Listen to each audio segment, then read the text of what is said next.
Just try it, he says, just once before we end. My brain lights up with primal alarm. Heart plunging, finger picking, teeth grinding fear. I groan, I hate him, I roll my eyes and go. No, quick breath, no, they're done. Dr. Klein's demeanor is undisturbed. Too fast, I ask. I'm sorry, I hate it. If you're going to make me do this, I need to get it over with. My choice of words hangs in the air, and I squirm into and then out of composure. I know what's coming, but he's the therapist. He's paid to say it. Sound familiar? There's no hint of irony in his voice. It's barely a question. He's looking right at me, dead serious. My eyes thrash this way and that, casting about for any alternative content. A beige wall, a small clock, another small clock. Too many books about crazy people and sex. Dr. Klein's gaze remains steady. He's ensuring that we make eye contact, even if it's only for a minute. And when it happens, because it must, in that fleet second when our pupils eclipse, I understand what he already knows. I see all of me, all the way back to the beginning. Every aversion, every addiction, every body. I'm fully lit, like an X-ray, like electrocution, bright, white, and true. I leave his office angry, march through a courtyard of real but absurdly fake-looking birds of paradise. I feel provoked, rattled, combative. I'm wishing the day away, and it's working. Beneath my chaotic thoughts, the insight that just stared me down is evaporating in rapid, practiced increments, one step after another. The feathery orange beaks arcing up and out of the bird of paradise plants nod and point and crow with laughter like a chorus of knowing clowns watching me dissolve into the blinding blue sunshine. Every bit of this will be gone by tomorrow. I should understand the signs by now. He emailed just one tightly cropped photo. It was a strong and pleasant face, but when I asked for another one, he assured me that he went to the gym 3 times a week. He didn't ask for a picture of me. An hour later, I pulled up to a vast complex of apartments. This was not a residential neighborhood. It was a mixed-use district near a tangle of freeways. The weekend's absence of life made the boulevard eerie, a solemn corridor of commercial debris. I let the car idle, giving my newly confused intentions time to wrestle with reality. Once inside, these things happen fast. There's no time to pause or be quick on my feet with clever excuses. Men who misrepresent themselves rarely linger. On the contrary, they hurry me deep inside and then quickly out of my clothes, leaving me no time to unpromise anything.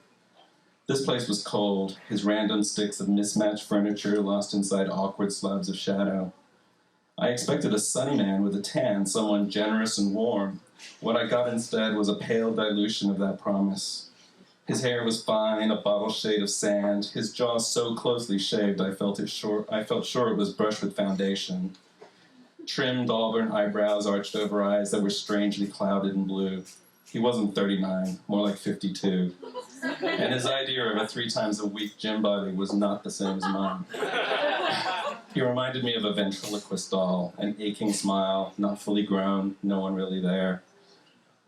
I don't dissociate. Dissociation means floating away entirely, abandoning every bit of his body and mine. Like a long-forgotten lesson, I know not to go altogether. A bit of me sticks around, keeping vigilant to mood and desire, to the fickle flow of need. In his cavernous bedroom, I focused on the popcorn ceiling instead. I studied it close. I made it magic. I made it home.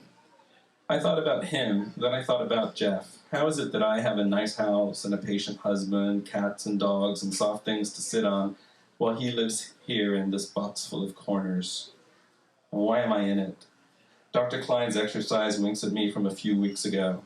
No, I thought to myself, a tiny word rehearsed for times like now, designed for men like him. But I couldn't speak it. Compliance to habit and to expectation is rooted in such certainty, and my resolve to do things differently is still constructed like string. His plastic face hovers over mine, opaque eyes, hungry and alive. I can't avoid a small clot of snot trapped deep inside his nose. My neck cranes away towards a window, like a marigold reaching for the last rays of daylight.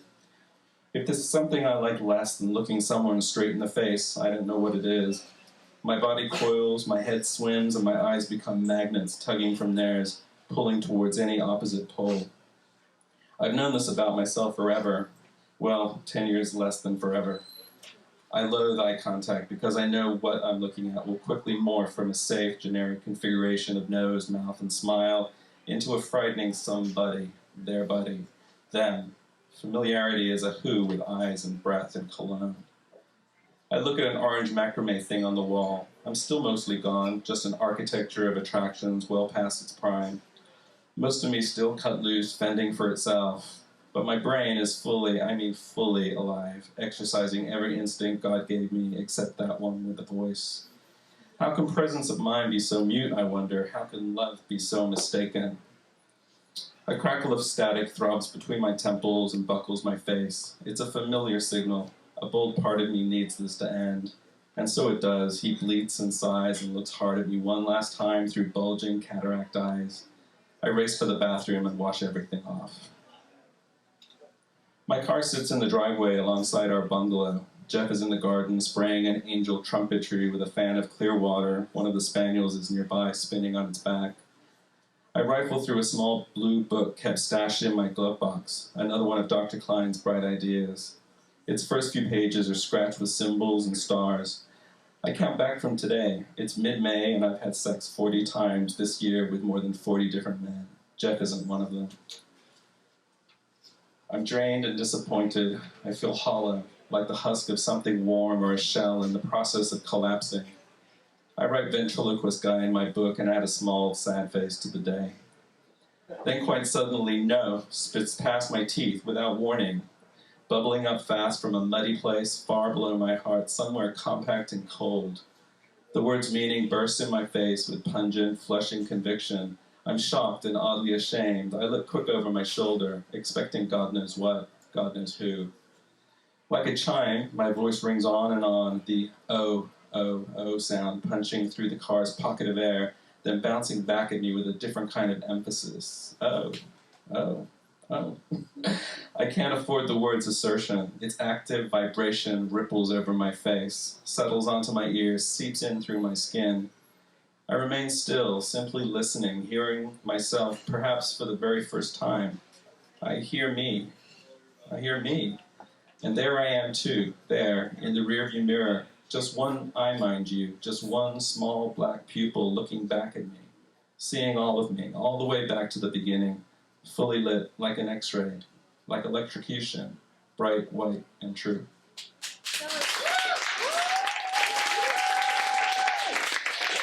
Andrew Twinter.